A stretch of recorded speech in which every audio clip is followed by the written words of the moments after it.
You're listening to an Airwave Media Podcast. Welcome to the Useless Information Podcast. I am Steve Silverman. On December 22nd of 1895, Wilhelm Röntgen took the world's first medical X-ray, in which one could clearly see the bones of his wife Bertha's hand and her wedding ring. Upon viewing the picture, she commented, quote, "I have seen my death." While X-rays are commonplace in the world today, the vast majority of our population would probably be hard-pressed to explain exactly how they work. This mysterious, magical nature of X-rays makes it ideal for the world of espionage and plays an essential part in today's story, the woman with the X-ray camera. 19-year-old Pearl Lusk had recently graduated from high school in Quakertown, Pennsylvania, when she decided to pick up and move to New York City in the fall of 1946. For a short period of time, the young blonde lived with her mother and stepfather, the Semanskys, in Brooklyn. But as soon as she secured a job as a salesgirl at the Oppenheim Collins department store in Manhattan, she hightailed it out of her mom's place. Now with a steady income, Pearl was able to rent a small room on the Upper West Side of Manhattan for $5 per week. Nothing fancy. Now, everything seemed to be going very smoothly for Pearl, that is until December 24th, Christmas Eve. As with all seasonal jobs, the Christmas rush was now over and Pearl found herself unemployed. So making ends meet was going to be really tough, and with her newly found freedom, the last thing she wanted to do was go back and live with Mom. Now, a few weeks prior to losing her job, she had met a personable, really good-looking man while riding the subway. He introduced himself as Alan LaRue and asked her to accompany him for a drink, but she politely declined the invitation. Fast forward to December 26th, that's 2 days after losing her job, and can you guess who she runs into on the subway? Yes, the one and only Alan LaRue. And this time she agreed to have that drink with him at a restaurant on 14th Street. At one point during the date, the conversation turned to what each other does for a living. Pearl, as you'd expect, really didn't have much to say, other than to tell her sob story about how she had just been laid off. LaRue, on the other hand, was dutifully employed as an adjuster for an insurance company. He explained that he was currently investigating a case of stolen jewels and that the main suspect was a 28-year-old woman named Olga Trapani. She lived at 1434 57th Street in Brooklyn. Knowing that she was in much need of a job, LaRue asked Pearl if she wanted to come work for him as his assistant. Her job would be to trail Ms. Trapani and collect evidence for his company's case against her. Pearl, who just happened to be a big fan of detective stories, enthusiastically accepted his offer. Pearl Lusk, unemployed sales clerk, was now Pearl Lusk, private investigator. So LaRue took Pearl to the suspect's place of work. That was the Croydon Hat Company at 43 West 39th Street in Manhattan, to point out the suspect to her. And for the next few days, Pearl trailed Miss Trapani's nearly every move to and from work. Then, on Monday, December 30th, LaRue handed Pearl a package that he said had a camera hidden inside. But this wasn't any ordinary camera. It was a special model that took X-ray pictures. All Pearl had to do was follow Miss Trapani and snap the picture. So that evening, Pearl picked up Miss Trapani's trail as she left work. They both boarded the subway at the Times Square BMT station, and she sat near her until they exited the train at the 55th Street elevated station in Brooklyn. As soon as the two women stepped on the station platform, Pearl pointed the box at the suspect and pulled the loop tripwire that extended out the bottom of the box. And then all she did was board the train back to Times Square and hand the camera to LaRue, so he could develop the film. The next morning, that's the morning of New Year's Eve, Pearl met LaRue at 8 a.m. at the Automat near Union Square. He informed her that the picture, quote, didn't take. But there was no worry. He gave her another X-ray camera, one that was supposedly more powerful than the first. It was concealed in red and green holiday wrapping paper, and this camera was both larger and heavier. A similar tripwire extended from the bottom of the box to trigger the shutter. Now, just before she left to carry out her day's assignment, LaRue added that she should, quote, remember to aim it low at her waist. He added, quote, "That's probably where she's carrying the jewels, pinned inside her dress at her waist." Once again, Pearl followed the suspect until they arrived at the Times Square station. As soon as they both exited the subway car, Pearl kneeled down on the platform, carefully pointed the box at her waist, and boom! Ms. Trapani fell to the ground and started screaming. Transit officer Joseph Bonicelli ran up to see what was happening, and Pearl said, quote, "I just took this woman's picture and somebody shot her." It wasn't until another officer ripped open her package to reveal that her X-ray camera was really a sawed-off shotgun that was encased in 2 wooden cream cheese boxes that Pearl realized that she was the one who had done the shooting. Patrolman William Walsh asked Miss Trapani, "Why did this woman shoot you?" To which she responded, "You fool, she didn't shoot me, my husband did." The victim told another person, quote, "I'm gonna die. Well, he got me this time. Now, if he wants me, he can. I'm crippled. What happened to the police? He must have been too smart for them." Someone applied a tourniquet to stop the bleeding in Ms. Trapani's leg, and both women were rushed to Roosevelt Hospital for treatment. And it was there, at the hospital, that all the pieces of this bizarre puzzle came together. That's because 28-year-old Olga Trapani had been Olga Trapani Rocco until her marriage of 1.5 years to Alphonse Rocco had been annulled 2 months prior. Her husband had become insanely jealous, and she had been living in fear of him ever since. The police then showed a picture of Mr. Rocco to Pearl, and she confirmed that he was in fact the same man. You know, Alan LaRue, the guy who had hired her for that supposed investigative job. And strangest of all, the police had already been on the hunt for him for weeks. You see, a few months earlier, that's back in October, the former Mrs. Rocco had run into her ex-husband while on the train commuting to work. Olga mentioned that she wasn't feeling so well, so Rocco did the gentlemanly thing. He offered to drive her back home. So they exited the train, crossed over to the other side of the track, and picked up the train back to the station where they had both originally boarded. Now, her decision to get off that train and into his car would prove to be one of the biggest mistakes of her life. That's because Rocco pulled a knife out. He held it to Olga's throat and threatened her life if she didn't cooperate. They drove to Poughkeepsie, which lies north of Manhattan, probably by about 2 hours by car. Upon arriving upstate, Rocco rented a tourist cabin for the two of them.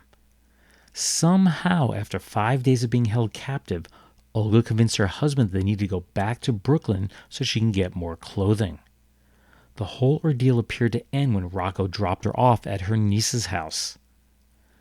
Now, as bad as kidnapping may sound, it was not the reason that the police were looking for Rocco.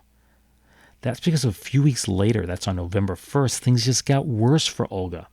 Quote, "I was helping my mother set the dinner table and the window was open, and all of a sudden I felt a very sharp sting in my right leg, and when I bent down to touch it, it was bleeding." She had been shot in almost the same exact spot that pseudo X-ray camera would get her a short time later. The police were then contacted and Olga told them everything. The NYPD was now on the lookout for their prime suspect in the shooting, Al Rocco. Then, after spending 10 days in the hospital, Olga returned to work and she spotted Rocco peering out from behind one of the pillars that supported the elevated train on Utrecht Avenue. On December 9th, she received a phone call while at work. Olga, in her statement to the police, said, quote, "He said he was watching me. He knew everything. He knew when I went to work and that he did not aim right the first time, but that when he would aim again, he would kill me." Those threatening phone calls continued on an almost daily basis. On several occasions, she ran into Rocco while on her commute. In fact, things got so bad that the police agreed to provide officers to escort her back and forth to her job each day. But the detectives didn't show up on the morning of December 31st, so Olga's sister escorted her to the train. There was absolutely no way that anyone could have anticipated Rocco's next move. At 9:45 a.m., Pearl Lusk would unsuspectingly fire that camera gun, and Olga would ultimately and sadly have her leg amputated. A 9-state police search was now underway for one Alphonse Rocco. At first, the police had no credible leads as to his whereabouts, but that all changed on January 5th. That's 6 days after the shooting. Rocco, a small-time hoodlum with a criminal record for stealing cars, had gone to the home of one Dominic Rizzo, claiming that he had a lead on some scarce automobile parts. Now, the Rizzo family had known him as Alan Lamonte, so they had no reason to be suspicious of Rocco in any way. The following day, Mr. Rizzo, his nephew, and this guy that they knew as Alan Lamonte, they drove to the Catskills to get the supposed parts. After stopping in Cairo, New York to grab a bite to eat, Rocco just drove off in Mr. Rizzo's car, leaving these two guys stranded in what probably seemed like the middle of nowhere to them. Think about it, these are city guys. When Rizzo called home to explain to his wife what had just transpired, she went through a traveling bag that Rocco had left behind in their home. She found that it contained .22 caliber cartridges and documents that positively identified him as the man that the police had been searching for. After stealing the car, Rocco drove about 30 minutes to the northwest, and brandishing two guns, he entered the home of Mr. and Mrs. Frank Nash in Broome Center. He told them that he planned to stay indefinitely. Yet the very next day he decided it was time to leave, and he ordered Mr. Nash to drive him back to New York City. But when Mr. Nash informed Rocco that his car was in need of repair and it wouldn't make it that far, Rocco opted for the nearby town of Grand Gorge. Then, for some reason, along the way, Rocco changed his mind, and he demanded that Mr. Nash drive him to the farm of a hunting buddy, a guy named Leroy Lewis. Clearly, these were the moves of a desperate man, and the police weren't far behind at this point. They surrounded the farmhouse, and when they entered, Mrs. Lewis informed them that Rocco had left about a half hour earlier, and he took one of their sleeping bags. Now, with 10 inches of snow on the ground, it really wasn't that difficult for the police to follow Rocco's trail into the woods. After being spotted sleeping under a tree in the darkness at night, the police just fanned out around him and they fired a warning shot into the air. Rocco, of course, fired 4 times in the direction of the flash, and the officers returned fire. With Rocco still halfway within his sleeping bag, 3 bullets brought an end to his life. In his possession, the troopers found that the 29-year-old fugitive had 2 guns, $62.98 in cash, a picture of his ex-wife with another girl, a letter from another woman, his Class 4F military draft card, 2 pair of eyeglasses, his driver's license, a flashlight, and a wristwatch. As for Pearl Lusk, she was released by the court several days later. She was never charged with a crime. Olga Trapani remained in the hospital for about 2 months. She ultimately sued the city of New York for $200,000. That would be about $2 million today. Basically claiming that the police had failed to protect her from her former husband, even though she had filed numerous complaints against them and they had promised to safeguard her. New York State Supreme Court Justice Joseph A. Cox dismissed the suit on August 21st of 1953. While sympathetic, he said that she didn't have a case. That's because the complaints had been filed against her husband, not against Pearl Lusk.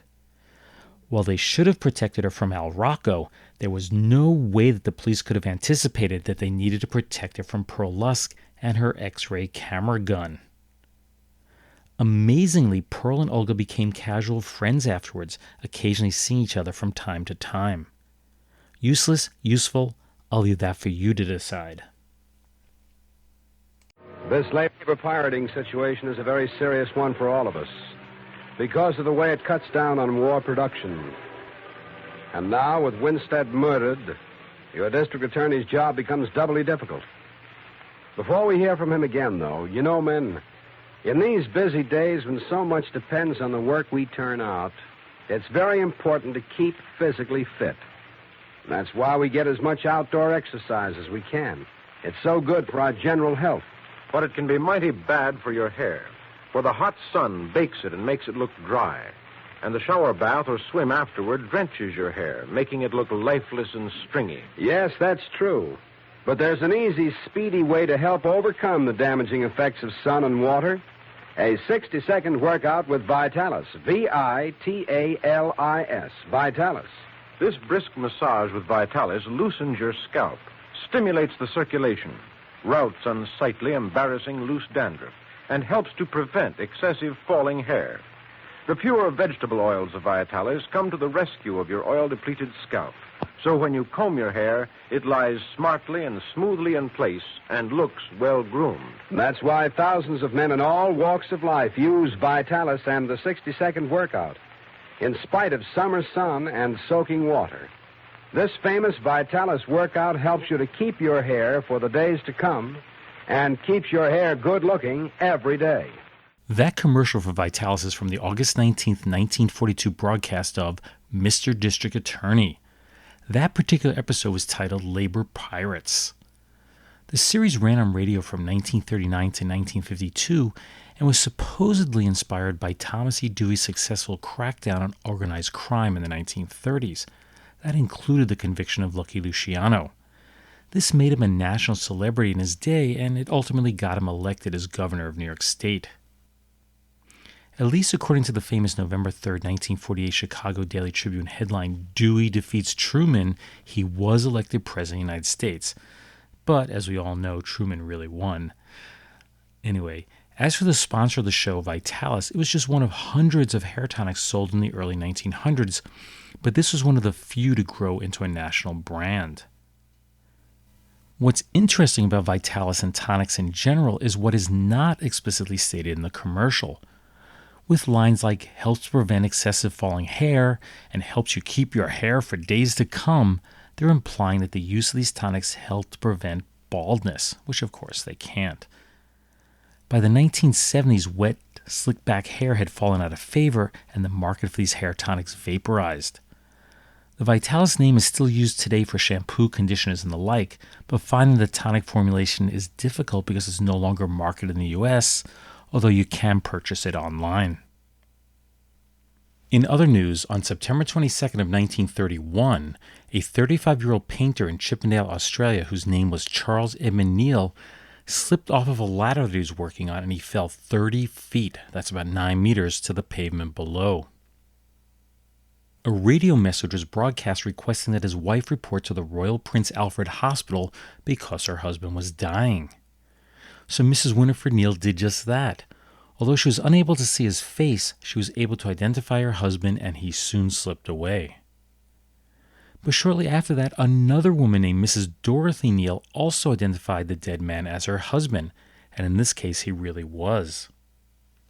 It was an honest mistake. That's because both wives had the same exact last name and were married to unemployed painters. And get this, both of them were living at Hammond's Hotel where the accident took place.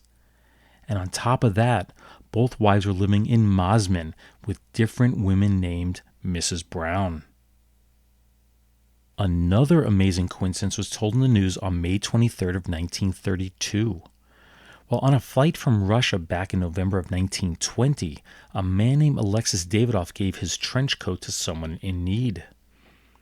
What happened to the coat after that is unknown, but imagine his surprise when he saw that same coat being worn by actress Miriam Hopkins 11 years later while Davidoff was serving as a technical director on the movie set for The World, the Flesh, the Devil. Apparently, the wardrobe department at Paramount Studios had been purchasing garments from Russian refugees for the past decade, and his coat just happened to be among the several hundred that they had obtained. And our last story for today was reported in the national press on February 11th of 1959.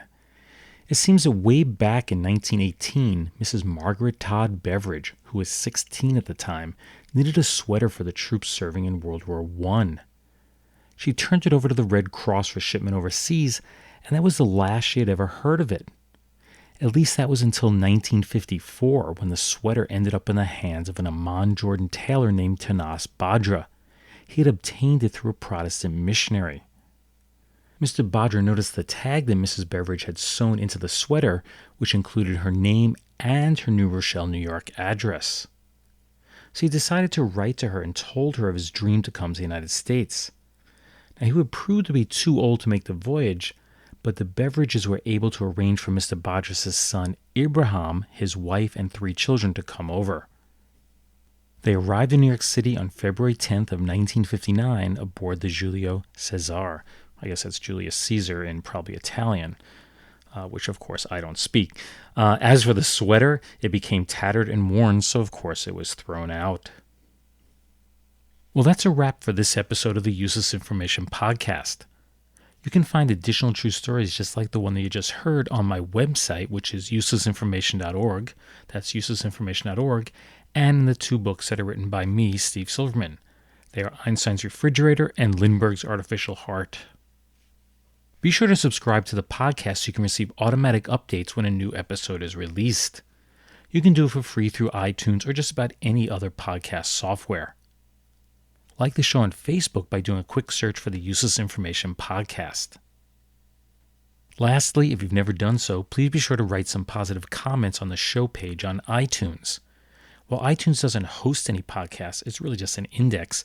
Nearly all of the download requests come through them, so good reviews are always greatly appreciated. Thanks for listening, and I hope you'll tune in the next time. Bye.